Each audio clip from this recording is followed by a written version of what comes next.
সবাইকে জানাই শুভ সকাল। এটা হচ্ছে আমার সবজি বাগান ছাদে মিষ্টি কুমড়া, টক পাতা, আর এটা হচ্ছে কচু লাগিয়েছি কয়েকটা। এটা হচ্ছে তিতা করলা শাক, বৃষ্টি পড়াতে অনেক সুন্দর হয়েছে। আর একটু খালি জায়গা আছে, ওইখানে অনেক কিছু লাগাবো কয়েকদিন পরে। এখানে টক পাতা এখানে বড় বড় হয়ে গেছে টক পাতাগুলি। আমার সবজি বাগান ছাদে।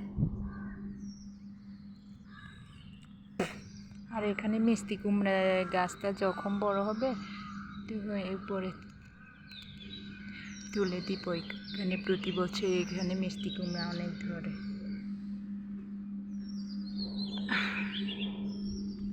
আর এখানে টবেও লাগিয়েছি আমার শাকসবজি। আর এখানে একটা বেগুন গাছ, অনেকগুলো বেগুন ধরছিল। এখানে একটা অ্যালোভেরা, তারপরে মরিচের গাছ।